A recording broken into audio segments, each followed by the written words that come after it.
Pastor, por uma questão de filmagem, se o senhor quiser... se eu quiser... se eu fico à vontade, mas fique sempre perto do plano da câmera, tá bom? E eu vou ficar aqui no segundo plano... Isso é coisa do Fernando, não esquenta não, tá? Porque as coisas as perguntas vão chegando... Você vai ficar lá embaixo? Eu já vou ficar aqui embaixo, para as perguntas chegando, eu vou riscando, se tiver algumas. Pastor... comente sobre os livros que tem a Bíblia dos católicos e não tem na nossa Bíblia.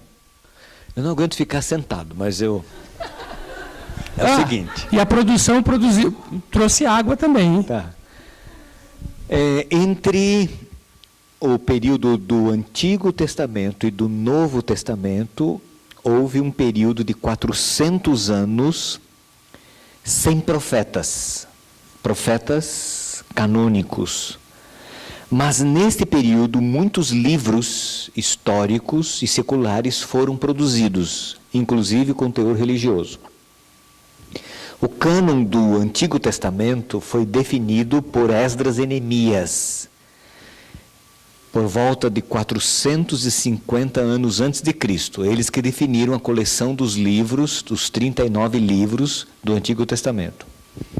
A coleção do Novo Testamento, não se sabe quem fez essa coleção, não houve uma pessoa. Sabe-se que por volta do ano 100, os cristãos primitivos tinham essa coleção como nós temos hoje. Inclusive, atribui-se a...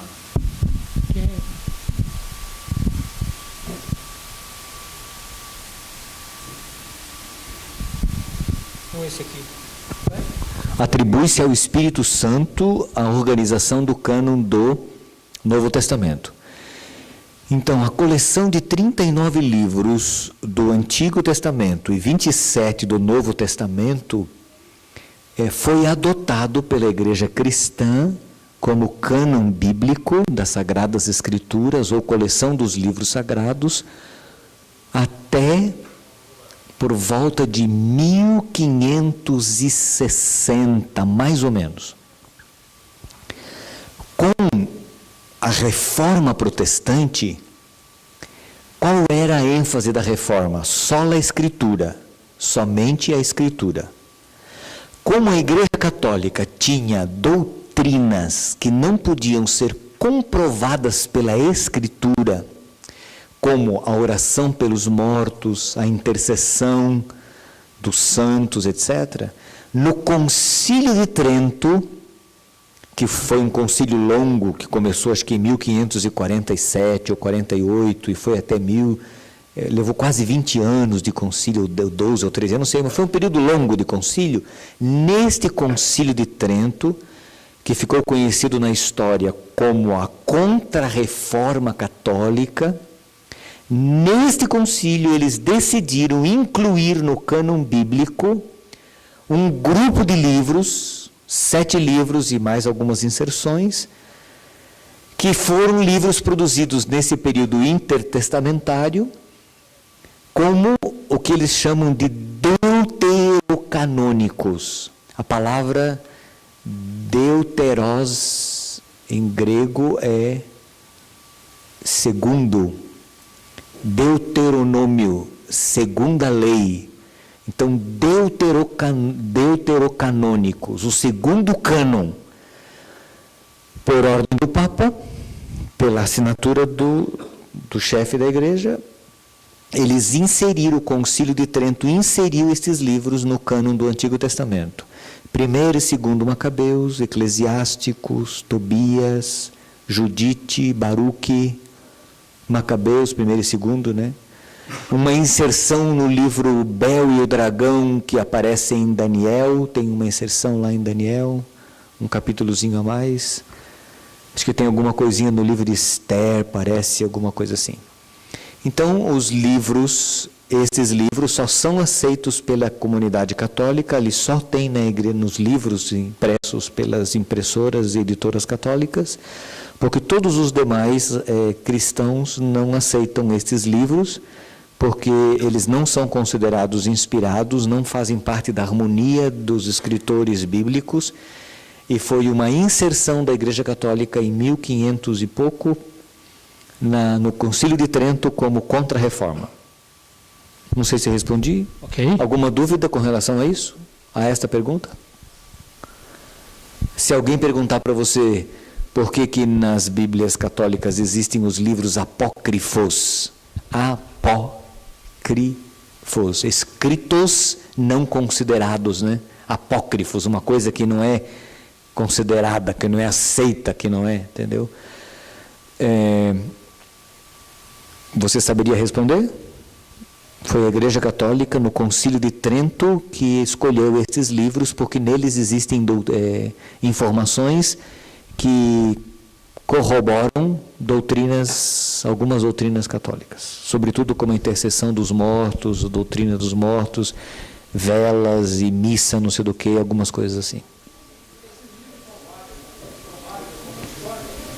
São o quê? Eu não entendi. Tem histórias nesse livro? Eles são livros históricos. Isso, são livros históricos. Havia muitos outros, eles escolheram estes. Há muitos outros. Inclusive, há muitos outros do Novo Testamento que não foi aceito pela igreja. Temos o Apocalipse de Hermas, por exemplo, do Antigo Testamento, e uma série de livros do Novo. Esse que foi o Evangelho de Judas, que ficou agora, que veio à tona, que se tornou aí um negócio, entendeu? São esses livros apócrifos que foram escritos no período, no início do século da Igreja Cristã, nos primeiros séculos da Igreja Cristã. São livros históricos, são livros de fundo religioso, mas não inspirados. Só que a Igreja Católica inseriu no cano. Por que a Igreja Católica fez isso? Porque na teologia católica, os concílios, sob a anuência do Papa e a assinatura dele, são considerados como a voz de Deus. O Papa, teologicamente, é considerado a voz de Deus. Ele é infalível. Quando ele decide uma coisa, aquilo é considerado infalível. Então, pronto, ele aceitou. Ok, está aceito, ninguém discute, todo mundo... Ok? Por isso que eles estão lá. Tá bom? Na Bíblia Católica tem uma coisa diferente também. Um salmo está dividido em dois, então chega numa certa altura, os salmos da Bíblia Católica não conferem com a numeração do salmo da nossa Bíblia. Acho que é lá no Salmo 11 ou 12 que dividiu um salmo em dois, então há uma pequena diferença ali.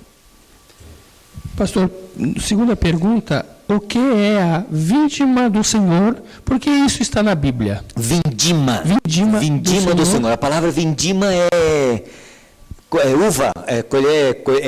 Vindima é colheita de uva. A vindima é a colheita da uva. Esta figura de linguagem aparece no Apocalipse. Assim como as pessoas colhiam a uva, faziam a vindima, colheita da uva, Deus vai colher os seus eleitos dessa terra. Então é uma figura de linguagem. Então vindima do Senhor é a colheita do Senhor. Vindima, a colheita da uva. Ok? Sim.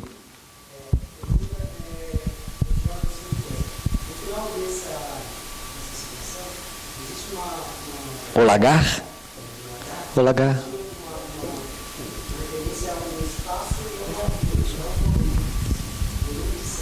Sim. Por quê? Porque é o seguinte, cada plantação de uva, normalmente, em cada plantação de uva tinha um lagar. O que é o lagar? O lagar é uma abertura feita na pedra, cravada na rocha, onde eles jogavam as uvas, elas eram espremidas para fazer suco ou vinho. As uvas eram espremidas com os pés. Então um grupo de homens, normalmente homens, entravam juntos dentro do lagar e ao som de um ritmo de música, normalmente tocado com pequenos tamboris, com moças e mulheres que ficavam do lado de fora cantando e dançando em roda. Não era uma cerimônia religiosa, era secular. Os homens ficavam dentro no mesmo ritmo da música, fazendo assim com os pés, ok? As saias subindo, a roupa subia aqui, e à medida que eles iam batendo o pé, o suco ia subindo. O suco ia subindo, o suco ia subindo. O suco ia subindo e ia manchando a roupa, a orla da roupa. e respingando na roupa. E a uva, o respingo da cor da uva de suco, na roupa parece o quê? Sangue, aquilo ficava sangue, como se fosse sangue. Então Deus usa uma figura de linguagem. Na vindima, na colheita de Deus, Deus vai colher as uvas boas, os seus filhos, e vai levar para o reino, e as outras serão jogadas no lagar. Assim como as uvas foram jogadas no lagar, e aquilo sai, aquele sangue da uva, Deus vai fazer isso com os ímpios, com os inimigos de Deus. Eles serão pisados, derrotados, como sabe, entendeu? É uma figura de linguagem.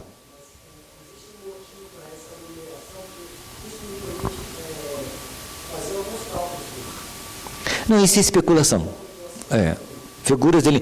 É um lagar enorme, é uma coisa gigantesca, é um negócio, é um lagar fora do comum. Nunca ninguém fez, é descomunal. Deus vai fazer isso com os ímpios, com a uva que não presta. Vai se dar um lagar. Entendeu? E aí vem aquela figura de linguagem do profeta. Quem é este que vem de Edom, com as vestes sujas de Bosra? Sou eu que pisei o lagar sozinho, entendeu? Então, são figuras de linguagem, analogias para entender o que Deus fará. Tá bom? É uma linguagem apocalíptica, né? Pastor, o casal que perde um filho, este filho será devolvido ao casal na volta de Cristo? Não existe um assim diz o Senhor sobre isso, em primeiro lugar, tá bom? Vou repetir, não existe um assim diz o Senhor sobre isso. O que é essa expressão? Existem expressões na Bíblia muito claras, onde Deus diz assim, é assim e é assim, não tem o que discutir. Com relação a isso, não tenho nenhuma indicação, não existe nada na Bíblia que fale sobre isso. Existe uma referência no Espírito de Profecia que diz assim, quando uma criança morre em idade onde ela não tem responsabilidade por si mesma, ainda não tem responsabilidade por si mesma, se os pais receberem a salvação, ela receberá a salvação. Essa é a ideia, generalizada. Se os pais ou um dos pais não receberem a salvação, esta criatura será considerada como se nunca tivesse existido. É uma ideia, não estou dizendo que é assim, tá bom? É uma ideia genérica, generalizada. Não existe um assim diz o Senhor, um claro assim diz o Senhor. Eu gosto de trabalhar com a outra ideia, que me ajuda a resolver um monte de abacaxi e problemas. Deus vai salvar todas as pessoas que puder salvar. Deus vai salvar todas as pessoas que ao salvar ou ao salvá-las, não será no universo condenado por ter salvo essas pessoas, ou considerado injusto por salvá-las. Todas as pessoas que Deus puder salvar, Deus vai salvar. Aí nessa pergunta entra os índios que não tiveram conhecimento da verdade, serão considerados, serão salvos ou serão perdidos, uma vez que não tiveram acesso ao conhecimento da verdade. Milhões de pessoas nesse mundo que nunca ouviram falar de Jesus. Como vai ser quando Jesus voltar? O princípio é o mesmo. Deus vai salvar todos aqueles que puder. Deus vai julgar com justiça, Ele é o juiz, e Ele quer redimir e não condenar. Só vai condenar quem realmente não tiver jeito. Resolve não, né? Então, já disse para você, não está baseado na Bíblia, não existe um assim diz o Senhor. Não existe na Bíblia um assim diz o Senhor. Existe uma frase no Espírito de Profecia. Tá? Ellen White fala sobre isso. Uma frase, é uma ideia.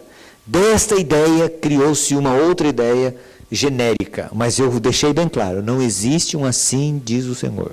Tá bom? É aquilo, uma vez perguntaram para Jesus assim, existia a lei do levirato. A lei do levirato dizia o seguinte, se uma mulher, um homem morresse sem filhos, ele tinha que casar com quem? Não, o contrário, né? Uma mulher, o homem morre, é isso, a mulher casa com o irmão, a mulher casa... E nessa história de Jesus aí, nessa pegadinha que fizeram para Jesus, o cara casou, com 7, sabe? Ela casou, a mulher viúva casou com 7 irmãos. Na ressurreição, com quem que ela vai ficar? Se ela casou com 7 irmãos, com quem vai ser o marido dela? Aí Jesus falou assim, mas como vocês são... Eu gosto dessa resposta de Jesus, é a minha cara essa resposta de Jesus. Porque Jesus falou assim, mas vocês... Jesus não diz assim, mas ele já coloca, vocês são uma cambada, vocês erram porque vocês não conhecem as Escrituras e nem o poder de Deus. Aí Jesus falou assim, vocês não sabem que no reino dos céus ninguém vai se casar nem se dar em casamento? E pronto.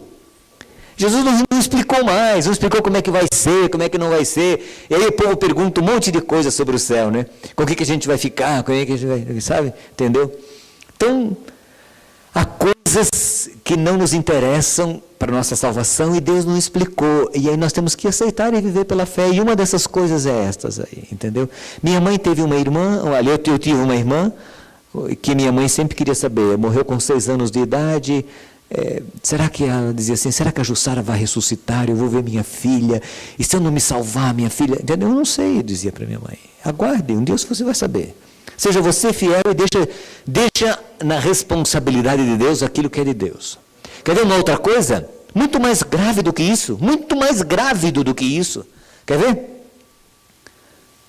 Uma mulher que aborta uma criança, essa criança vai ressuscitar? Já é considerado um ser? E se ressuscitar, Deus vai entregar a quem? Vai entregar para essa mãe que abortou seu filho, que assassinou seu filho? Não, o negócio é complicadíssimo. E nós não temos dados para avaliar isso. Aí eu entro, confiar na misericórdia, na bondade de Deus e na justiça de Deus. E aí tem um texto da Bíblia que diz assim, os que com lei pecaram, com lei perecerão. E os que sem lei pecaram, sem lei perecerão. Isto é, alguns serão considerados como se nunca tivessem existido. Tá bom?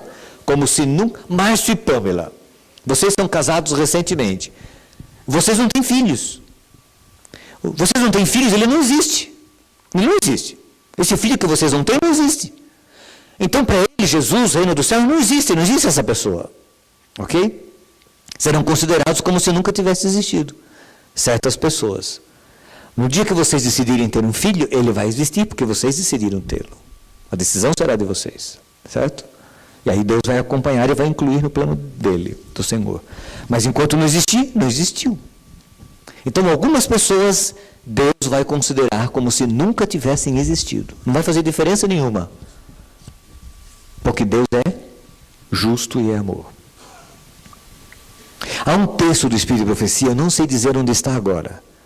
Esse texto eu perdi, mas esse texto diz assim, quando os remidos chegarem nos céus, a ideia do texto é assim, quando os remidos chegarem no céu, Jesus vai levar um grupo de salvos muito grande à parte para ensinar-lhes o plano da salvação que eles nunca conheceram. O plano da salvação que eles nunca conheceram. Irmãos, vocês sabem quantos são os habitantes da China, da Índia? Na Índia tem mais de 1 milhão de pessoas. 1 bilhão de pessoas. Aqui 1 milhão. 1 bilhão de pessoas na Índia. Na China, quase 2 bilhões. A maioria destas pessoas não sabem quem foi Jesus de Nazaré. Tem as suas religiões pagãs. Eu vi uma reportagem esses dias na Índia, tem uma religião, uma seita que adora o rato. O rato. No templo onde tem culto, são milhares de ratos nesse templo. O rato sobe. Quando eles vão comer, a primeira coisa que eles fazem, eles oferecem a comida ao rato. Um rato come. O sacerdote dormindo, deitado, e o rato. São 15 mil ratos que tem no templo. Eu chamei até a Márcia para ver. Certo? Eles creem que o rato é uma encarnação de Deus, de deuses. E assim eles vivem. Muitas destas pessoas são sinceras na ignorância e Deus vai julgá-las com justiça. Amém. E aí vão conhecer o plano da salvação que nunca tiveram oportunidade de conhecer. Mais uma? Vai lá, manda, você que é o chefe, eu sou aqui. Essa daqui, já vou preparar para o senhor. Oi? Isso, vai lá. Isso. Ok? Essa questão da Índia, da China e etc., que a gente sabe hoje que são números astronômicos de pessoas que ainda não ouviram falar de Jesus. A gente realmente fica, às vezes, nesse contexto, ir levar e pregar a todo mundo, etc. Será que realmente vamos ter que ainda superar esse... Eu gosto de um texto da Sarah White, onde ela diz que Deus vai concluir a pregação do Evangelho neste mundo de forma estranha, e ela não explica como. Mas todos um dia terão oportunidade, no momento histórico em que estiverem vivendo, de conhecer quem foi Jesus de Nazaré. Como é que a gente trabalha os jovens quando sabe-se que no céu vai ter casamento e tal? Nós não temos pandemia, né? Nós sabemos que eu não vou poder casar se Jesus voltar logo. Todo mundo já passou por isso. Não, esta é a ilusão da sexualidade. Todos, aquele que fomos crianças aqui, os adultos que já fomos crianças, nós éramos apaixonados por algumas coisas que hoje não tem valor nenhum para nós. Ok? Nós amávamos chicletes, balinha. Eu gosto de usar um exemplo meu. Eu era apaixonado por leite condensado. Eu apanhei muito por causa de leite condensado. O meu pai tinha uma bodega, uma época eu roubava o leite condensado do meu pai e colocava em cima no forro escondido. E de vez em quando ia lá, dava uma bicada, porque era a paixão da minha vida, leite condensado, como eu gostava daquilo. E a minha mãe comprava, ela armazenava para Natal, ela já ia comprando leite condensado, essas coisas para fazer os doces de Natal. E quando a gente olhava, ela ia olhar, não tinha sumido tudo, e ela batia em série, porque ninguém assumia, ela batia em série, ela era especialista em bater, ela batia mesmo. E às vezes na minha raiva eu dizia assim, vocês vão ver só, um dia eu vou crescer, eu vou ter meu dinheiro, a primeira coisa que eu vou fazer, eu vou comprar uma lata de leite condensado e vou comer tudo sozinho, vocês vão ver só. Leite moça, era leite moça, leite condensado era leite moça. Eu lembro que eu recebi meu primeiro salário, não lembrei do tal do leite condensado. Por quê? Porque os valores mudam. O que Paulo diz? Eu era menino, eu pensava como menino e agia como menino. Mas eu me tornei grande, me tornei homem, eu me tornei adulto. Os valores mudaram. Então hoje algumas coisas são muito valiosas para nós como seres humanos. Sobretudo para o jovem, né? Um jovem cristão, ele tem muita expectativa. E dependendo da idade, do momento, tudo uma coisa muito importante para uma moça é entrar de noiva na igreja, aquele glamour todo da noiva, né, do casamento. Aí tem a sexualidade, que é muito valiosa para nós, os seres humanos. Mas no reino dos céus, Deus vai dar coisas e tem coisas preparadas para nós que nós nunca imaginamos, nunca pensamos, nem subiu a imaginação do coração humano. Então, esses tempos eu falando com alguém falou assim, pastor, não vai ter sexo no céu? Eu falei, olha, pelas evidências bíblicas parece que não, Deus vai acabar com esse negócio aqui na terra. Aí ele falou, então não quero ir para lá. Eu falei, meu filho, você tá subestimando as glórias eternas por uma coisa assim que, entendeu? Tudo tem seu valor, é tudo muito legal, mas, sabe, há coisas maiores, muito maiores, que Deus tem preparado para você. E para aqueles que o amam, para os seus filhos, né? Então, os valores eternos são muito grandes e aquilo que a gente não imagina, Deus tem preparado. Uma coisinha Ele contou para nós, né? Uma coisinha. Essa coisinha que Ele contou é uma cidade cujas portas são de pérolas. O muro é translúcido, se você observa lá nos muros da Nova Jerusalém, as cores são cores tipo do arco-íris. As cores das pedras transparentes, preciosas, que nós nunca vimos. Rua de ouro. Rio cristalino que sai do trono de Deus. Sabe? Coisa que a gente nunca imagina. Uma praça como se fosse um mar de vidro. Agora, isso Deus pôde contar para nós. Agora o resto. uma coisa muito melhor. Pastor, Prazeres muito mais intensos, porque a sexualidade é quase que um clímax de prazer que o ser humano pode viver nessa terra, de satisfação, quando é feito dentro do plano de Deus, com a bênção de Deus. Porque o que o mundo oferece, o que o mundo apresenta, é falso, é uma satisfação efêmera, passageira, sem significado. Ela é física, mecânica apenas. No plano de Deus, além de ser física, mecânica, ela é emocional, ela é espiritual, uma união espiritual. Então é uma coisa muito completa, muito linda, que Deus criou, faz parte da ideia de Deus. E aí tem toda uma teologia que diz que os demônios que são assexuados, eles têm muita inveja da sexualidade humana. Isso é uma teologia, uma corrente teológica. E essa corrente diz que os demônios têm inveja da sexualidade humana e por isso a ênfase na destruição da sexualidade humana, para complicar a sexualidade humana. Então Deus vai fazer e vai dar coisas melhores para os seus filhos, prazeres muito mais intensos que nós não temos ideia do que é e do que são. Certo? E Deus vai fazer. Vera ainda... Sim. Eu assisti uma palestra, uma pregação monástica de um pastor Mateus, que falou sobre os salvos e não salvos que nós estamos falando. Sim. Ele disse que os filhos que foram criados dentro da igreja e que por algum motivo se retiraram, Sim. o último ato da volta de Jesus será arrebatar esses filhos. Existe algum texto, algum escrito que comprove alguma coisa sobre isso? Não existe. Esse é um texto apócrifo do Espírito de Profecia. É um texto apócrifo do Espírito de Profecia. Existem textos apócrifos do Espírito de Profecia, e este é um deles, certo? Mas eu acho que na misericórdia de Deus, Deus pode fazer isso, e vai fazer, e eu creio, e daí a importância do... Porque existe um outro texto que nos ajuda a entender isso. A Sorete no Patriarcas e Profetas diz assim, ela diz assim, que os filhos de Noé foram salvos pela misericórdia de Deus, por amor à fidelidade de Noé. Então, os filhos de Noé foram salvos do dilúvio, não porque eles eram bons, mas por amor à fidelidade de Noé. Deus salvou os filhos dele. E a Sorate diz assim, que estímulo para pais e mães. Entendeu? Então, esse texto, do jeito como você viu essa pessoa falar, não existe no Espírito de Profecia, certo?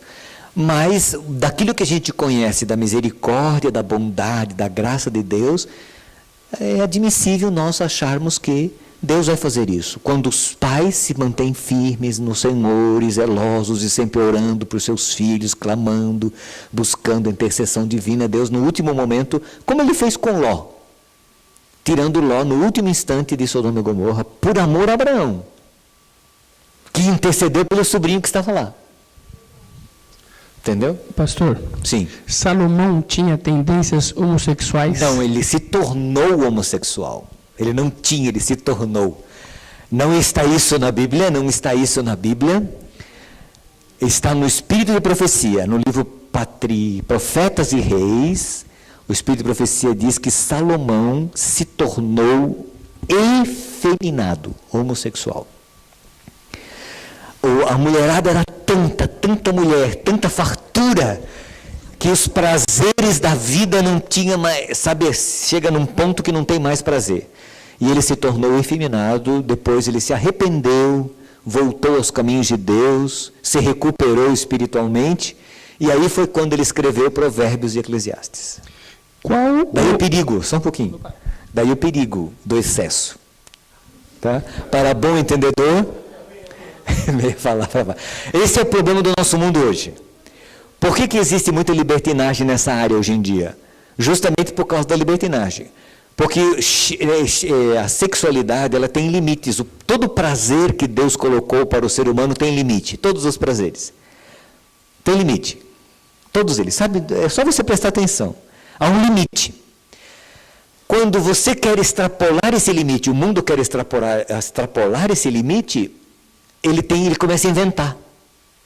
E quando ele inventa, a normalidade deixa de ser normal. Certo? Aí passa ao campo da anormalidade. E daí vem as bestialidades. Ok? Porque existe uma lei que diz assim: quanto mais nós nos afastamos de Deus, mais nos aproximamos dos animais. Isso é uma lei assim, quase que sine qua non, é proporcional. Quanto mais perto de Deus, mais parecidos com Ele. Quanto mais longe de Deus, mais parecidos com os animais. Você já percebeu que os animais comem os seus próprios filhos, às vezes, em situações de emergência, os animais comem os seus próprios filhos. Você tem percebido o que algumas mães têm feito com seus filhos ultimamente? Quanto mais longe de Deus, mais parecido com os animais o comportamento humano. Então, essas aventuras na área da sexualidade, essas anormalidades, essas invenções humanas na área da sexualidade, é justamente em função do pecado acentuado. Salomão viveu essa experiência, se afastou de Deus e depois voltou ao Senhor e se arrependeu, e pelo que a Sarah White diz, parece que morreu em paz. Qual o evangelho do reino que tem que ser pregado a todo mundo? A salvação de Jesus Cristo. Esse é o evangelho do reino. O evangelho do reino. É a pregação de Jesus. O que é evangelho? A boa notícia da salvação. O que é o evangelho do reino? O evangelho do reino de Deus. Qual que é o evangelho do reino de Deus? Qual que é o evangelho do reino das trevas? O reino das trevas, o reino do mal e o reino de Deus. O evangelho do reino de Deus é a boa notícia de que aqueles que estão no reino das trevas podem fazer parte do reino de Deus, através de Jesus Cristo, nosso Redentor e Salvador. Alguma pergunta? Ok. A razão dessa pergunta eu já sei qual é. Só um pouquinho. A razão dessa pergunta é: qual que é o evangelho do reino? O reino das testemunhas de Jeová. O evangelho do reino das testemunhas de Jeová. Não, isso não é evangelho do reino. O evangelho do reino, quando Jesus tem essa é uma coisa linda, linda, linda. Não sei se eu deveria entrar. Mas veja, quando Jesus começou a pregar, ele diz assim: o reino de Deus é chegado. Quando João Batista começou a pregar, ele disse: o reino de Deus é. Quando Jesus começou a pregar, ele disse: o reino de Deus é. E onde está o reino de Deus? Não chegou? Jesus disse que ia chegar, mas não chegou até hoje. Por que não chegou? Aí os teólogos dizem assim: não, mas chegou o reino da graça, só não chegou o reino da glória.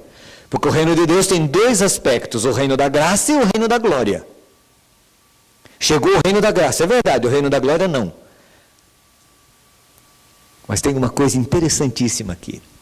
Quando Jesus falou: é chegado o reino de Deus, e ele anunciou o evangelho do reino, e qual foi o discurso de abertura do reino? As bem-aventuranças. O discurso da chegada do reino foi o Sermão do Monte, o discurso do reino de Deus. Quando Jesus disse que o reino de Deus é chegado, Jesus estava falando do reino completo. Completo. O reino de Deus o reino de Deus, se os judeus tivessem aceito a Jesus como Messias, o reino de Deus de glória seria estabelecido nesta terra com Jesus como Messias. Mas eles não aceitaram. Aí chegou o reino da graça. E aí a igreja foi estabelecida. E aí mudou todo o plano de Deus. O plano de Deus pegou uma outra guinada pela rejeição do ser humano. E aí nós estamos esperando o reino da glória. E é esse evangelho que nós temos que pregar. Se os judeus tivessem aceito Jesus como Messias, se os judeus tivessem aceito Jesus como Messias, eu repito, todas as profecias de Isaías que nós aplicamos à nova terra teriam se cumprido aqui nessa terra, com Jesus aqui. O leão comeria palha como boi, a pessoa colocaria a mão na toca da serpente e a serpente não haveria cego, coxo, aleijado, o deserto iria florescer. Todas aquelas profecias. O velho morreria de 100 anos.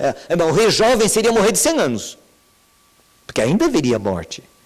aqui, mas a glória do reino de Deus se estabeleceria aqui. E todas as nações iriam para Jerusalém. Que glória, que coisa maravilhosa, que reino é esse? E aí as amarras, as estacas da tenda se espalhariam por toda a terra. Esse era o plano de Deus. E Jerusalém seria a cidade abençoada, a cidade do Senhor, cidade de Sião, cidade bendita, certo? Mas eles rejeitaram Jesus. E aí o plano de Deus mudou. E por isso hoje nós temos o quê? Uma nova Jerusalém, que Deus prometeu e que Deus fez. Porque a velha já era, acabou. Passou o período de glória e oportunidade do reino de glória de Israel. Isso é fantástico, é lindo, mas fica tudo no ser. Porque eles não aceitaram. Aí vem, o evangelho do reino é essa notícia. Existe salvação, existe esperança, Jesus morreu, ele é o Messias, nós podemos fazer parte do reino de Deus. Fala, Letícia.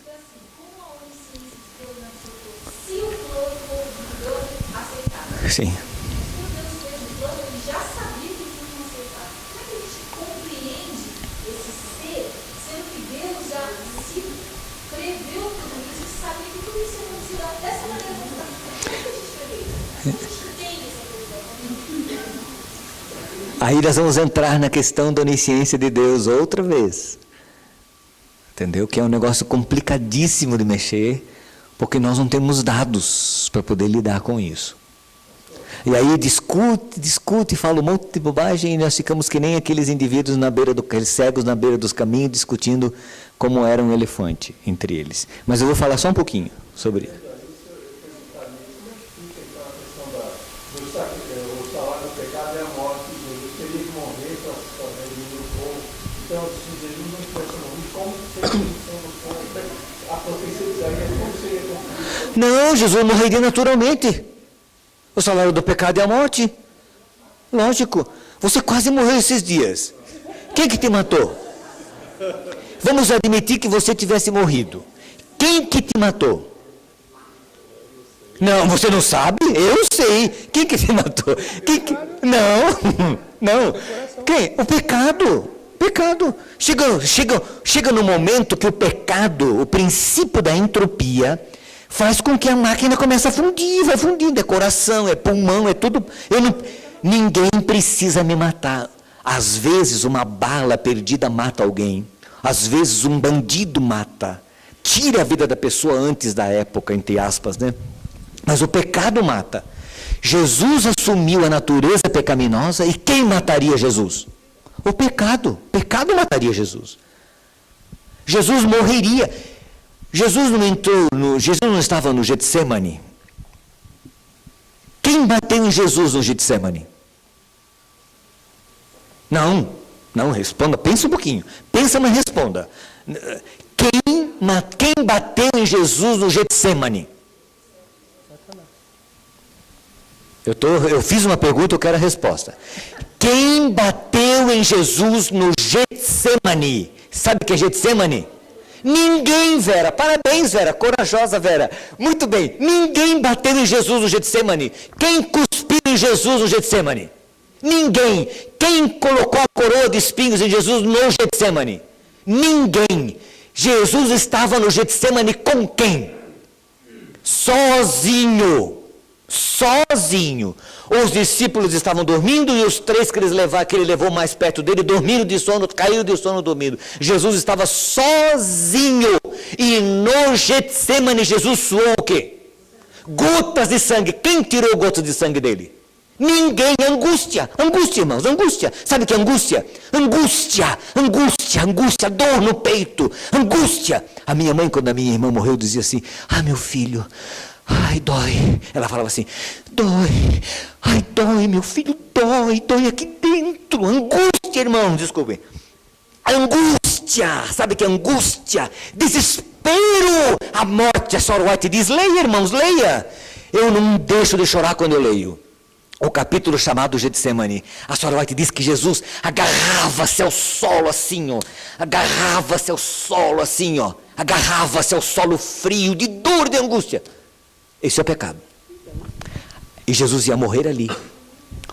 Se os judeus tivessem aceito Jesus como Messias, sabe o que ia acontecer? Não era a festa da Páscoa no dia seguinte? Jesus ia esvaindo em sangue, ia esvaindo, e eles todos em volta ali, ó. E Jesus, eu imagino, é tudo imaginação isso aqui. Agora aqui, Jesus em cima ali no templo, em cima do altar, esvaindo em sangue, angústia, e eles todos em volta ali, triste, parado, orando, junto com seu cordeiro morto, e Jesus iria morrendo, morrendo, morrendo, morrendo, morrendo, e morreria. Aí eles levariam Jesus para o cemitério, para o túmulo, a nação toda passaria um sábado de luto absoluto, porque o seu rei, o seu Messias morreu. O grande sábado da Páscoa, naquele momento em que Jesus morreu, o anjo rasgaria o véu do santuário, mas na manhã do domingo, o Messias ressuscitaria, o Rei dos Reis. Irmãos, que glória, até me arrepia, só de pensar, a glória que não seria, mas aquele povo matou o seu rei.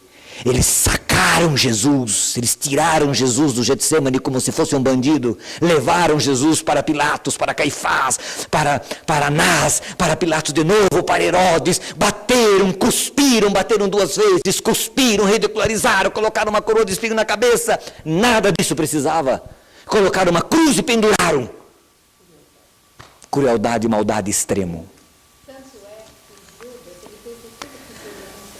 Sim. Sim, claro. Impediu. Tentou impedir. Isso. Aí entra a onisciência divina. Deus conhece a história, mas Ele não influencia as decisões do ser humano. Mas Ele conhece as possibilidades da história e os caminhos da história. E na onisciência divina, Deus viu que fariam isso com Ele. É um campo difícil de entrar. Entendeu? Mas se os judeus tivessem aceito Jesus como Messias, a história seria outra. Nessa linha? Deus não sabia que Adão e Eva sabia. Tá, então agora é outro caminho, tá? Então deixa eu só encerrar isso aqui, nós vamos voltar a isso aí. Eu expliquei uma vez, e parece que o explique não resolve muito explicar, porque sempre tem que explicar, Porque não é tão simples assim, eu sei disso. Aluno é assim, né, Miriam? Toda época o professor...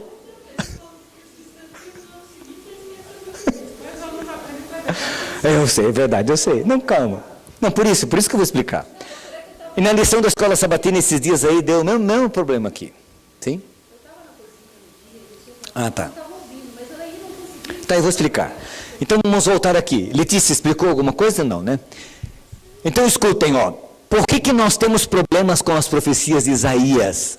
Quando nós transcrevemos essas profecias diretamente para a nova terra.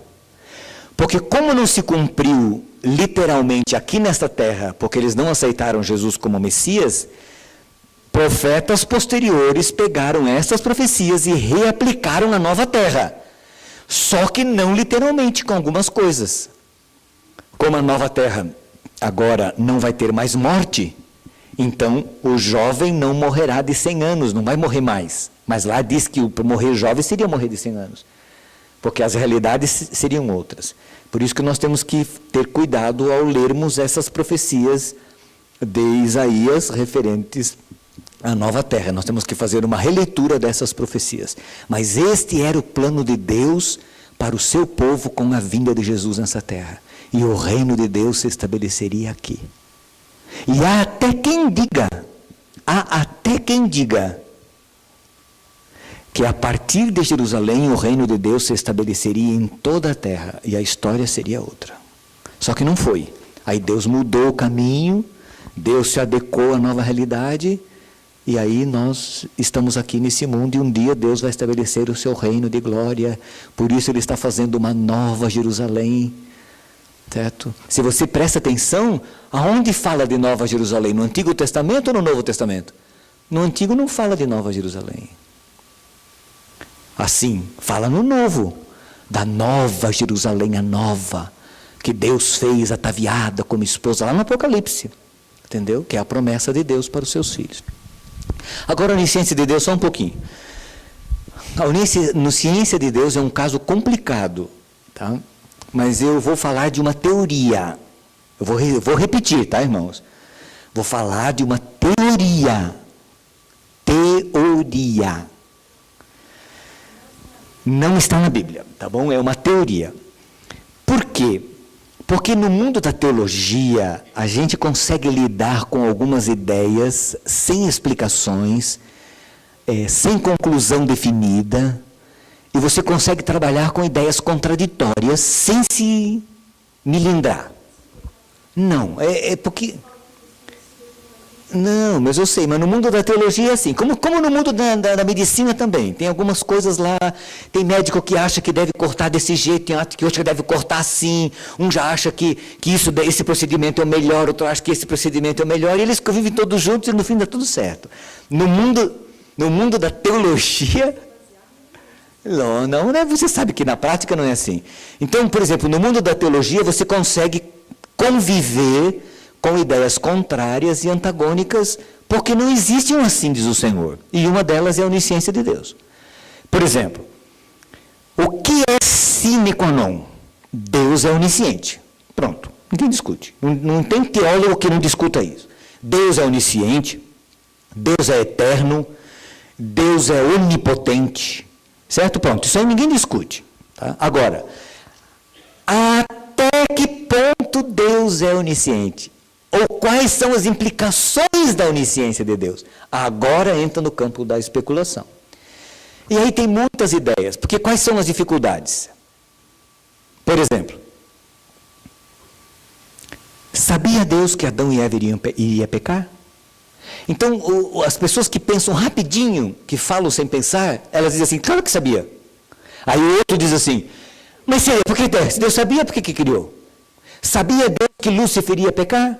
Sabia? E por que ele criou Lúcifer, então? E por que não evitou isso aí, se ele poderia ter evitado? Certo? Então, aí a pessoa diz assim, Deus sabe, eu vou usar um hipotético, aqui tem o seu Antônio, aqui. Esse aqui que eu não quero usar ninguém. Aqui tem o seu Antônio, aqui, ó. Deus sabe que o seu Antônio vai se perder? Sabe, a pessoa diz. Mas se Deus sabe que o seu Antônio vai se perder, para que o Espírito Santo fica trabalhando com ele? Para converter o seu Antônio, e o seu Antônio é batizado, e o seu Antônio vai para a igreja, e o Espírito Santo vai, convence o seu Antônio do pecado, da justiça e do juízo, e o seu Antônio está lá, mas Deus sabe que o Antônio vai se perder. Por que o Espírito Santo fica trabalhando com o seu Antônio? Então o Espírito Santo, aí, aqueles que são críticos da fé cristã, eles ridicularizam os cristãos. Fala assim, imagina, então o Espírito Santo, o que ele vai fazer? Sabe? Eles começam a ridicularizar. Aí, tem um doido, um teólogo doido, chamado Rice, um cara muito corajoso para escrever o livro que escreveu. Esse livro foi editado pela Review in the Herald, uma editora adventista nos Estados Unidos, que é um livro que trata da onisciência de Deus. Então, é um livro questionado, não é um assim, diz o Senhor, é um livro de teologia, é uma teoria, mas ela resolve um monte de problemas. Não resolve tudo, mas resolve um monte de problemas. Por isso eu vou falar, é uma teoria, não é um assim, diz o Senhor. Não é como o sétimo dia é o sábado do Senhor teu Deus. Não é isso. Não é assim como uma verdade clara que diz assim, os mortos nada sabem, jazem no esquecimento. Não, não é isso. Não é. É uma teoria. Essa teoria diz assim, na essência, ela é complexa, mas na essência ela diz assim, Deus é onisciente. Então ele sabe tudo. Ok? Mas um dia, Deus decidiu, porque ele quis, criar um indivíduo com capacidade de fazer a sua própria escolha. Ele criou um camarada capaz de decidir. Deus criou outros seres que não têm a capacidade de decidir. Por exemplo, cachorro não tem capacidade de decidir. Gato, leão, boi, passarinho, eles são movidos pelo instinto, certo? Por exemplo, um cachorro, ele vai agir sempre da mesma forma. Ele tem aquele estilão, ele tem uma programação limitada. Ele não tem escolha, capacidade de opção de escolher. Certo? Mas ele decidiu criar uns seres livres, pensantes, como ele, a sua imagem e semelhança. Então, quando você lê lá em Gênesis que diz assim, e disse Deus, façamos o homem à nossa imagem. Isso é muito complexo. Muito mais complexo do que a gente imagina. Porque não foi só na aparência. Seria a mesma coisa como se um dia, num laboratório, lá na Alemanha, um grupo de cientistas da área da computação conseguissem fazer um computador autoprogramável. Um computador capaz de desafiar o ser humano, de brigar com o ser humano, de xingar o ser humano, de se rebelar contra o ser humano. Esse é o sonho da área da computação, você sabe disso. O sonho deles é fazer um computador que saiba se autoprogramar. Um computador auto-executável, pensante, que tome decisões por si mesmo, sem ninguém colocar nada. Deus criou um ser humano assim. Deus criou os anjos assim. Ao criar o ser humano com essa capacidade, essa teoria diz assim, Deus se autolimitou a saber as decisões que esse camarada vai tomar. Mas na onisciência dele, Deus conhece todas as opções da decisão desse indivíduo. Tudo. Não tem nenhuma decisão que ele seja capaz de tomar que Deus não saiba. Só que Deus não sabe qual delas ele vai tomar. Então, quando Deus criou o ser humano, a Eva e o Adão, Deus sabia que eles poderiam cair, mas não sabia se cairiam. Caso eles caíssem, Deus tinha o plano da salvação, que o diabo não conhecia.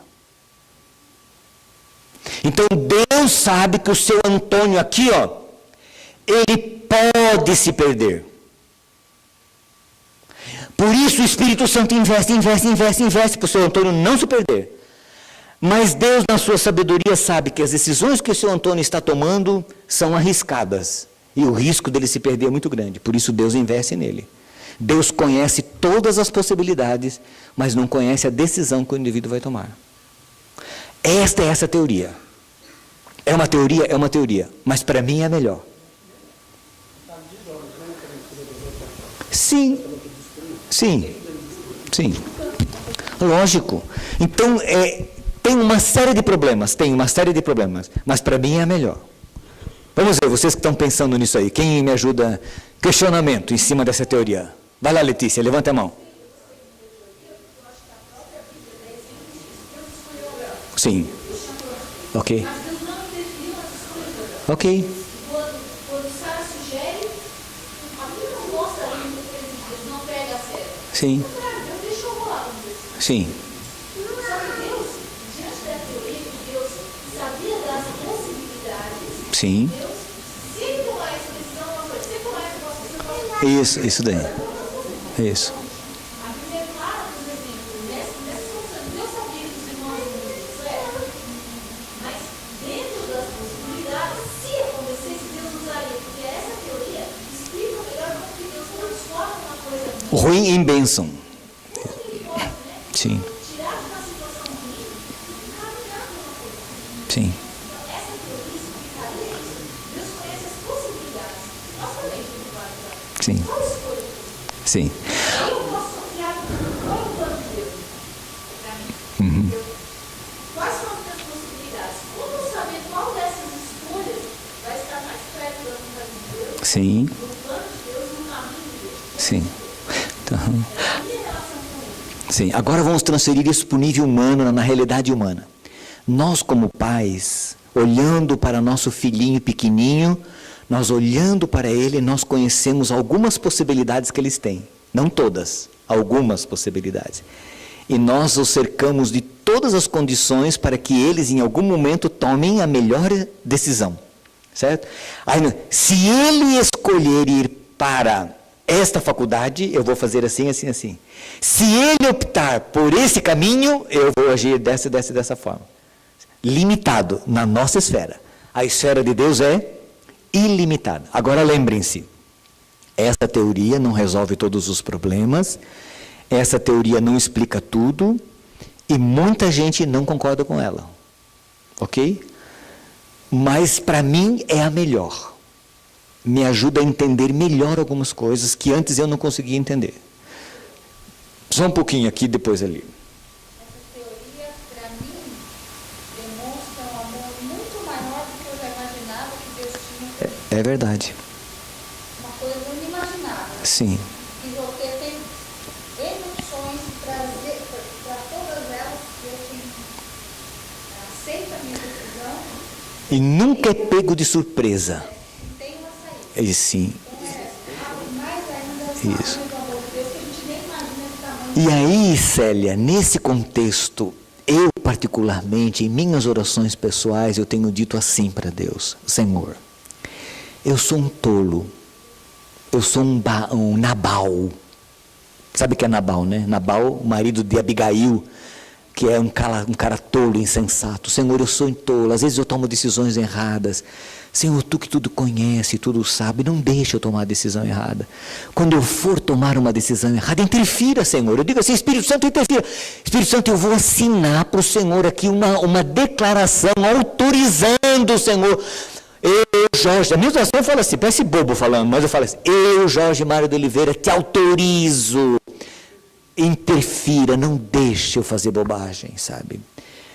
Eu digo assim: eu sei que o Senhor me respeita, mas Senhor, para de me respeitar, vai, haja, assuma o controle. O Senhor está autorizado diante do universo, ninguém vai te acusar porque você está ajudando o Jorge Mário mais do que ele merece, ou que ele não está fazendo a coisa que não pertence a ele. Não, Senhor, eu estou te autorizando, faça isso por mim. Porque às vezes nós não sabemos qual é o melhor caminho, nós somos loucos, a nossa visão é muito curta, muito limitada. Deus vê tudo, então a gente tem que ter esse relacionamento com Ele, para que Ele nos ajude a tomar decisões certas, porque há momentos, porque nós vivemos uma crise. Qual é a crise? Eu tenho que tomar uma decisão. Veja a crise, eu tenho que tomar uma decisão. Qual é a decisão que eu vou tomar? Qual é a vontade de Deus? Às vezes eu não tenho dados para avaliar, e Deus não me fala às vezes diretamente comigo, mas eu tenho... Aonde eu tenho que esperar Deus agir e aonde eu tenho que agir. E isso é um conflito que nós vivemos. É onde nós precisamos de Deus para tomar essas decisões. Só um pouquinho aqui. Essa questão que você falou do Espírito Santo trabalhar na identificação de Deus pelo Espírito, foi mais depois, mais trabalhou. É verdade. Ele sabia, mas ele poderia ter mudado no meio do caminho. Tá. Mas veja só, Jesus sabia que um dos discípulos iria traí-lo, mas viu em Judas essa possibilidade pelo comportamento de Judas. Você é professora, eu fui professor há muitos anos. Na sala de aula, você conhece o aluno. Pela maneira como ele age, como ele procede, você sabe se ele fez o trabalho, se ele copiou, se ele não. Você tem uma noção do perfil dele, se ele é um colador, se não é. Você tem uma noção. Nós somos limitados, agora Deus ele é ilimitado, então Ele sabe pela postura, exatamente, qual seria a tendência daquela pessoa, para onde ela está caminhando, para onde está indo. E aí o Espírito Santo começa a cercar quando a pessoa permite, e por isso a oração intercessória é importante.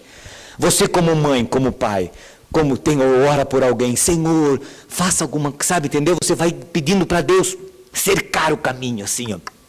Deus vai criando obstáculos. O seu filho, vê Balaão, olha Balaão. Balaão queria ir para lá com a jumenta, quem que interrompia o caminho dele? O anjo, a jumenta virava para cá, sabe? O anjo impedia. Aqui aí nós vamos passar para outra pergunta. Além de todos esses problemas que a gente tem de tomar a decisão, a escolha nossa, individual, existe uma guerra por trás, que é o bem e o mal. Sim. Satanás está optando para que a gente tome a decisão.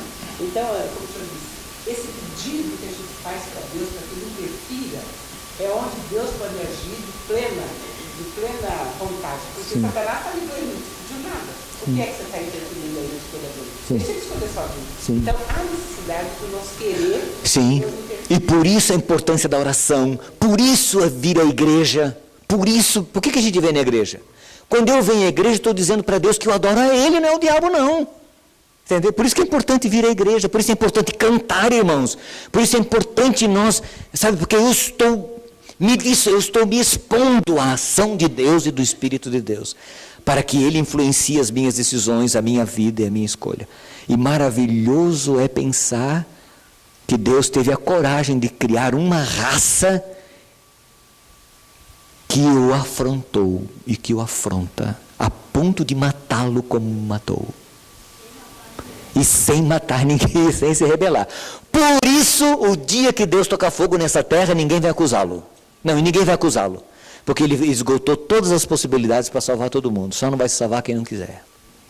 Essa é a realidade. Vai lá, pode perguntar mais e vamos embora, sem pausa.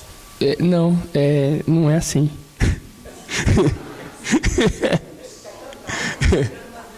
2 minutos para você tomar sua água. É só 2 minutos. Eu vou pedir para 2 pessoas me ajudarem agora. A Renata. Tá aí, Renata? Tá tudo certo? Eu vou pedir para você ajudar a gente a cantar esse hino. Tá bom? Não é nem tocar, é cantar. E eu vou pedir para a Rosane. Rosane, você está aí? Tá. Rosane, eu vou pedir para você passar aquela pasta amarela lá no hall da igreja para os nossos visitantes. Eu vou pedir aos visitantes para você só assinar o seu nome. A Rosane vai passar a pasta. Só pôr o seu nome e se você é uma visita de uma igreja adventista, por qual igreja você é. Nós não vamos mandar carnê, não vamos fazer nada. Pastor, como devemos entender 1 João 5,16? Pecados que levam à morte, pecados que não levam à morte. Não se deve orar por pessoas que cometam pecados que levam à morte. Esse é um texto difícil da Bíblia. Não vou esgotar toda a possibilidade que esse texto tem. Primeiro, ele tem que ser entendido no contexto. Tem que estudar todo o contexto para ver o que João estava falando ali. Eu precisaria da minha Bíblia. Pega ali para mim, dentro da minha pasta. Não, ela está lá dentro, eu já coloquei. Mas empresta a sua aqui. Deixa eu pegar aqui. Todo pecado é para a morte ou todo pecado não é para a morte? Qual é o salário do pecado? Pecado grande ou pecado pequeno? Tem diferença? Qualquer pecado, o resultado e o salário do pecado é o quê? Existe diferença de pecado grande e pecado pequeno? Existe em que sentido? Só na consequência. A diferença de pecado grande ou pecado pequeno é só na consequência do pecado. Por exemplo, se eu falo uma mentira, uma mentirinha, é pecado ou não é pecado? E se eu falo uma mentirona, é pecado ou não é pecado? Qual a diferença entre os dois? A consequência. Qual a diferença de uma mentira e de um adultério? É a consequência. Ambos é pecado. Tá bom? Escrevi-lhes estas coisas, diz o verso 13, 1 João 5, verso 13, eu estou lendo. Escrevi-lhes estas coisas a vocês que creem no nome do Filho de Deus, para que vocês saibam que têm a vida eterna. Esta é a confiança que temos ao nos aproximarmos de Deus. Se pedirmos alguma coisa de acordo com a vontade de Deus, Ele nos ouvirá. É uma certeza que nós temos. E se sabemos que Ele nos ouve em tudo o que pedimos, sabemos que temos o que dele pedimos. Se alguém vir seu irmão cometer pecado que não leva à morte, ore, e Deus dará vida ao que pecou. Refiro-me àqueles cujo pecado não leva à morte. Há pecado que leva à morte. Não estou dizendo que se deva orar por este. Toda injustiça é pecado, mas há pecado que não leva à morte. Sabemos que todo aquele que é nascido de Deus não está no pecado. Aquele que nasceu de Deus o protege e o maligno não o atinge. Sabemos que somos de Deus e que o mundo todo está sob o poder do maligno. Sabemos também que o Filho de Deus veio e nos deu entendimento para que conheçamos aquele que é o verdadeiro. E nós estamos naquele que é o verdadeiro, em seu Filho Jesus Cristo. Este é o verdadeiro Deus e a vida eterna. Filhinhos, guardem-se dos ídolos. Quando nós lemos esse contexto aqui, a coisa fica um pouquinho mais clara. O texto do verso 18 diz assim: sabemos que todo aquele que é nascido de Deus não está no pecado. Outras versões diz, não vive na prática do pecado. Aquele que nasceu de Deus o protege e o maligno não o atinge.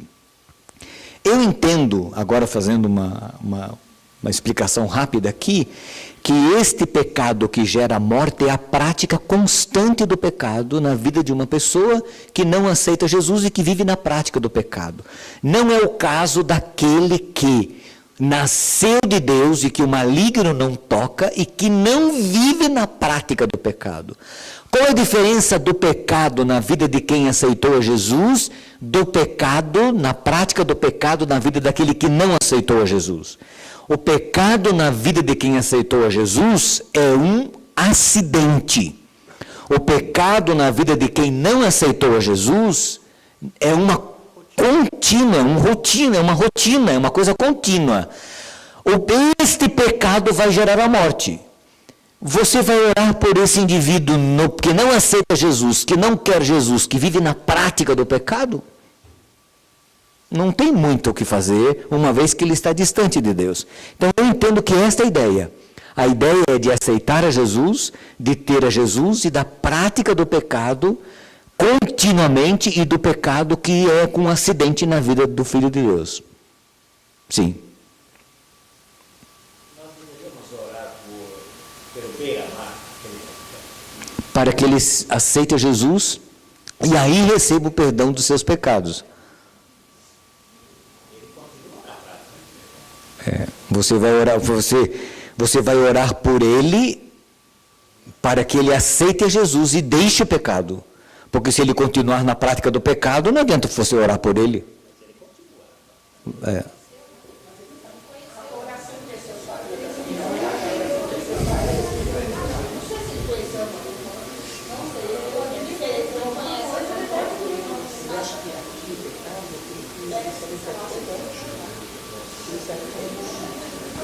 Aí, pastor, se retornar um pouco ao assunto anterior, ver como nós, como seres humanos, temos dificuldade de compreender algumas coisas. Sim.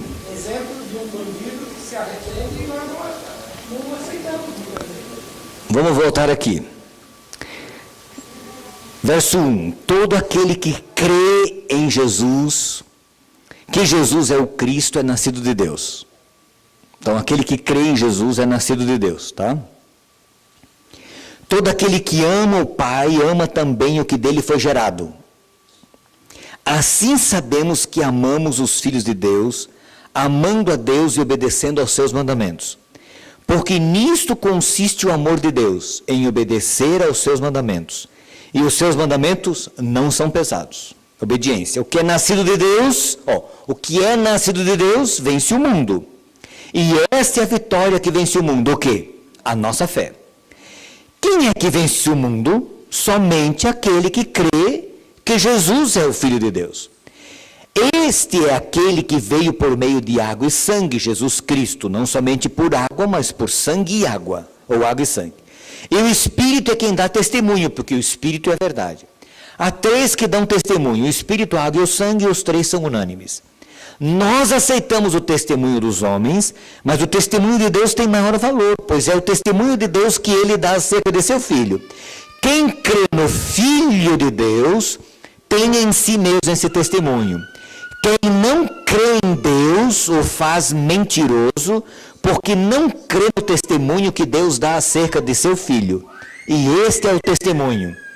Deus nos deu a vida eterna e esta vida está em seu Filho. Quem tem o Filho, tem a vida. Quem não tem o Filho, não tem a vida. Agora vem. Escrevi-lhes estas coisas a vocês que creem no nome do Filho de Deus, para que vocês saibam que vocês têm a vida eterna. Esta é a confiança que temos ao nos aproximarmos de Deus. Se pedirmos alguma coisa de acordo com a vontade de Deus, Ele nos ouvirá. E se sabemos que Ele nos ouve em tudo o que pedimos, sabemos que temos o que dele pedimos. Então, até aqui, qual é a argumentação? Quem tem o Filho tem a vida eterna. Quem aceita Jesus tem a vida eterna. Quem crê que Jesus Cristo é o Filho de Deus, é nascido de Deus. Se alguém vir seu irmão cometer pecado que não leva à morte, seu irmão, que irmão? Aquele que crê em Cristo, o que crê em Cristo, que está cometendo pecado que não leva à morte, que ele é um acidente na vida do Filho de Deus, é uma queda acidental, e Deus dará, ore por ele, e Deus dará vida ao que pecou. Então Deus vai ajudar essa pessoa. Por quê? Porque o que é nascido de Deus não vive na prática do pecado. Aquele que nasceu de Deus o protege, o maligno não o atinge, porque ele faz parte do Filho de Deus. Refiro-me àquele cujo pecado não leva à morte. Nesse caso, para dos filhos de Deus, há pecado que leva à morte. Não estou dizendo que se deva orar por este, porque há casos que não tem o que fazer, porque o indivíduo não nasceu de Deus. Ele não nasceu de Deus. Ele não aceita Jesus Cristo. Ele não tem a vida eterna. Ele não nasceu de Deus. Esse é o contexto que João está se referindo aqui. É isso que ele está dizendo, pelo menos é o que eu entendo assim.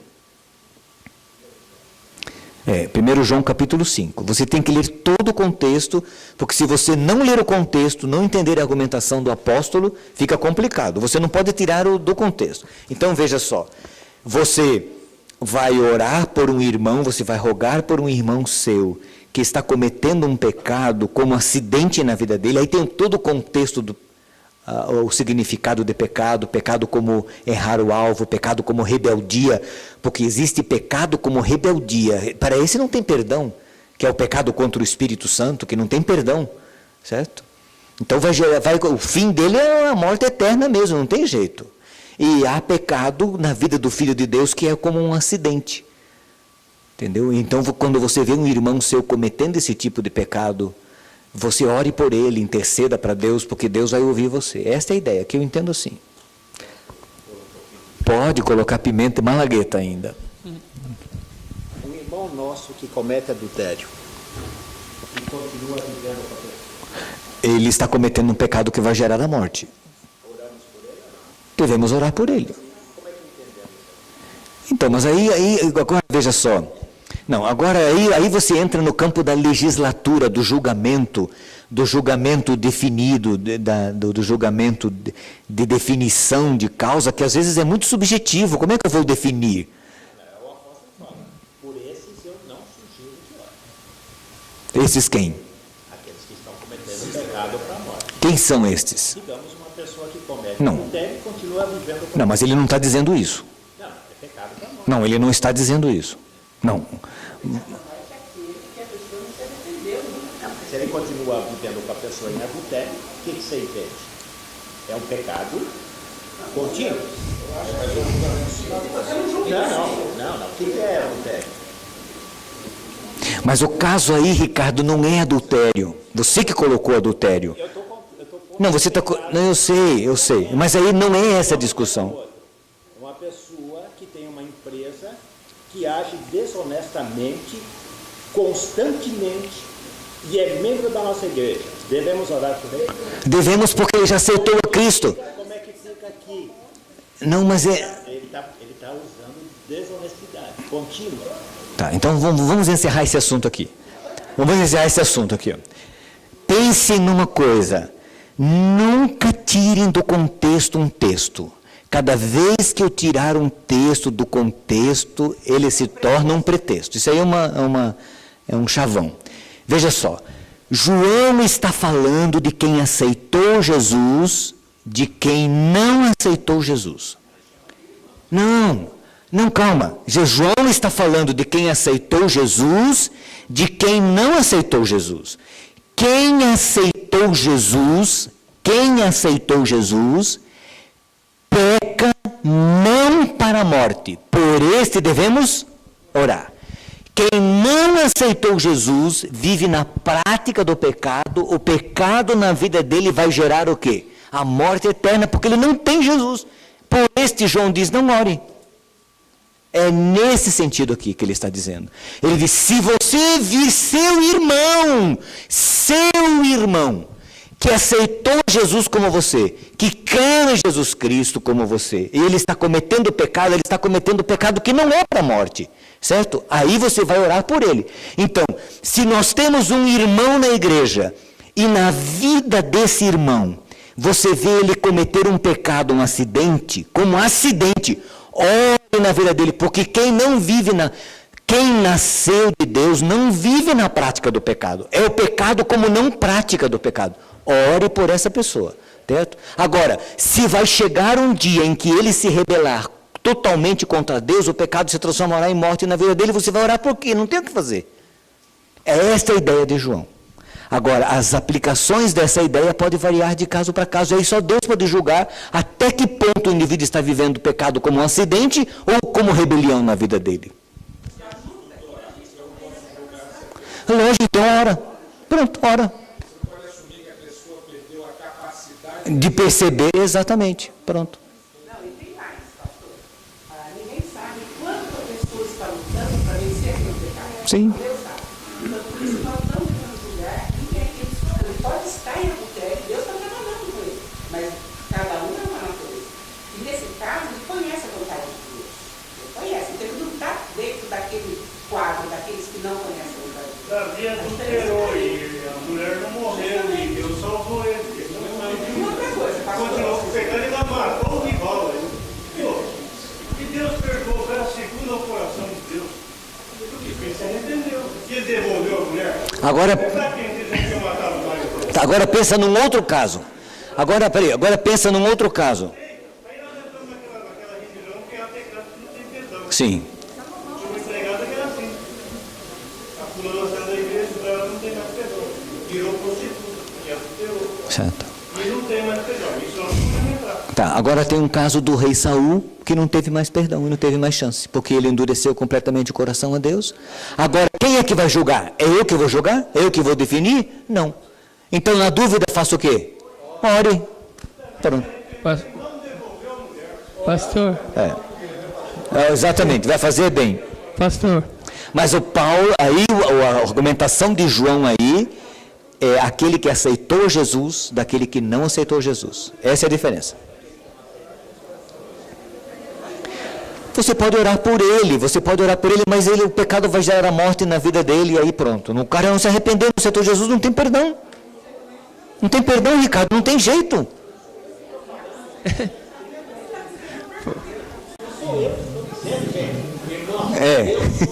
Primeiro, vocês me conhecem aqui. Eu não sou legalista, não sou nada. Eu sou daqueles que ajudam a entrar e evito os que saem. E não sou eu que estou dizendo para não orar. É o apóstolo João que está dizendo. Ele diz assim, olha. Não estou dizendo que se deva orar por essas pessoas. É ele que está dizendo. Que pessoas? Aquelas que cometem pecado que levam. Quem são essas pessoas? As pessoas. Bom, Não, peraí, quem são essas pessoas? ele diz que tem pessoas. Não, peraí, quem são essas pessoas? Não. Então vamos lá. Está escrito assim. Tá. 16. Se alguém vir seu Irmão. cometer pecado que não leva à morte. Tá, o irmão. Existe irmão que peca que leva à morte. Não. Não, olha só como está escrito aqui. Não. Se você vir o irmão que pecou que não leva à morte. Por quê? Porque existe irmão que peca que leva à morte. Mas esse é seu raciocínio filosófico, não está escrito no texto. Que não leva à morte, e Deus dará vida ao que pecou. Refiro-me àqueles cujo pecado não leva à morte. Quem são? Os irmãos. Os irmãos, ok. A esse você ora. Pecado que leva à morte. Aí. Não estou dizendo que se deva orar por ele. Tá, quem é esse pecado que leva à morte? Aqueles que cometem um pecado antigo. Quem não é irmão, que é aquele que não aceitou Jesus. O ver amado é seu irmão. Então não ore por ele.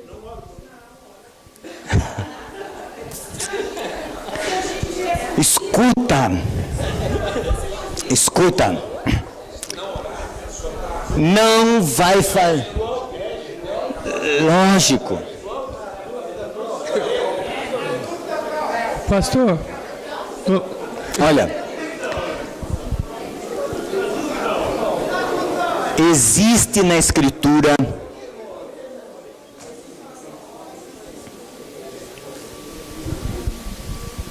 o problema aí, Ricardo, não é orar ou não orar. Essa não é a discussão do apóstolo.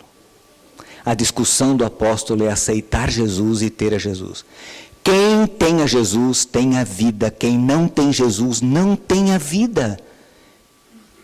Então, o indivíduo que não, quem tem Jesus, não vive na prática do pecado. O pecado é um acidente na vida dele e o maligno não lhe toca. Quem não tem Jesus, o pecado na vida dele é uma prática. Eu não tenho o que fazer, porque ele não aceitou Jesus. Essa é a discussão, essa é a cabeça do apóstolo. Ele está dizendo isso. Não adianta. pastor. Não tem o que fazer, porque ele não aceitou Jesus. Agora, eu devo orar por ele para ele aceitar a Jesus. Porque se ele aceitar a Jesus, a coisa vai ser diferente. Certo? Mas, em termos de pecado, não tem o que fazer. É isso que o apóstolo está dizendo aí.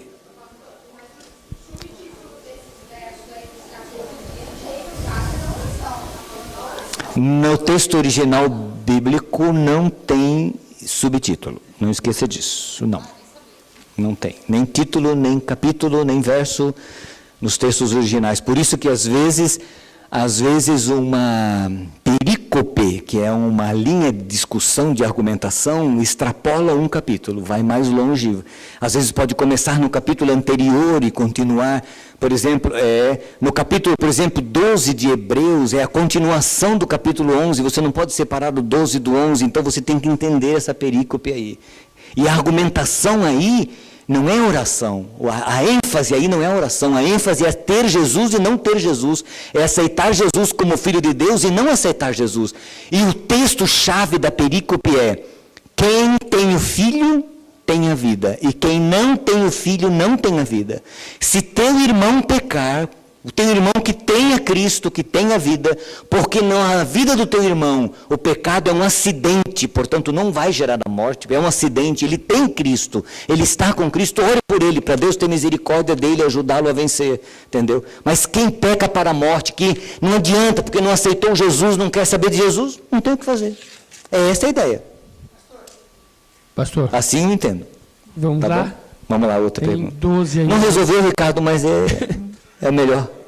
Tá bom? Posso recomendar depois o comentário bíblico adventista para você estudar isso aí, para ver direitinho, mas eu acho que é isso aí. Tá bom? Pastor, Satanás é onipresente e onisciente? Não. Imagina. Se o diabo é onisciente e onipresente. Não. Nem onisciente, nem onipresente, não sabe nem o que nós pensamos, graças a Deus. Tá? Ele é limitado, é um ser limitado. Porque ele tem muitos adeptos, muitos anjos, e não só adeptos, mas discípulos. Ele tem muitos discípulos que trabalham com ele e para ele. E por isso que quando alguém bebe um copo de pinga, sempre leva alguém junto, porque tem o mestre e o discípulo. E quem usa droga, sempre leva alguém junto. Então é um efeito cascata. Por que a Bíblia não relata a vida de Jesus dos 12 aos 30 anos? Por que este vácuo? Eu não sei te dizer porquê, mas eu tenho uma ideia. Não nos interessaria saber como Jesus viveu nesse período para a nossa salvação. A Bíblia já tem um livro desse tamanho, já dessa grossura, né? Com tudo que já está relatado para a nossa salvação. Imagine se Deus fosse relatar tudo sobre a vida de Cristo nesse período. Deus relatou apenas aquilo que é relevante para nós. E Jesus começou o seu ministério aos 30 anos, porque na época um rabino começava a seu ensinar com 30 anos. E dali para frente foi o que nos interessa. O apóstolo João diz assim: Jesus falou muitas coisas que não estão escritas neste livro, mas estas foram escritas para que vocês possam crer e crendo tenham a vida eterna. João 20, verso 30 e 31. Então, relevância da vida de Cristo nesse período. Pastor, uma outra pergunta de um outro jovem aqui é sobre o filme Paixão de Cristo, de Mel Gibson, que foi um grande sucesso mundial. O sofrimento de Cristo relatado ou apresentado ali no filme, o sofrimento de Cristo foi igual ao que aconteceu no filme, maior ou menor? Eu não sei, né? Mas eu tenho para mim que foi muito próximo da realidade. O que ele representou foi muito próximo da realidade. É o meu pensamento. E por isso chocou as pessoas, né? Perfeito. O senhor sempre fala sobre os estudiosos da Bíblia. Quais os maiores estudiosos da Bíblia? E quais as melhores instituições de estudo da Bíblia? Adventistas ou não será? Eu acho que está aberto.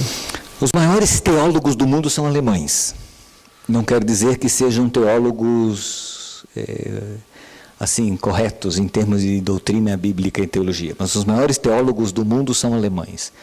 A maior teologia foram feitas por teólogos alemães.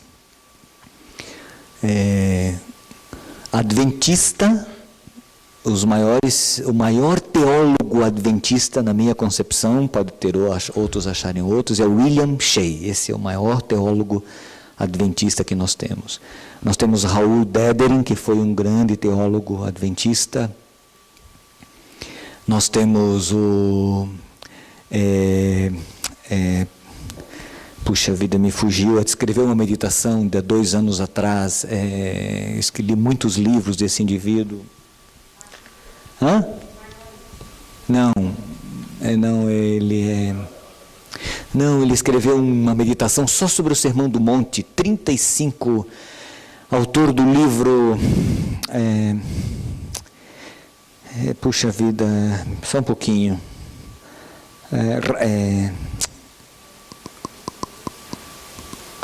ele escreveu um livro sobre a história do Adventismo, que foi traduzido para o português.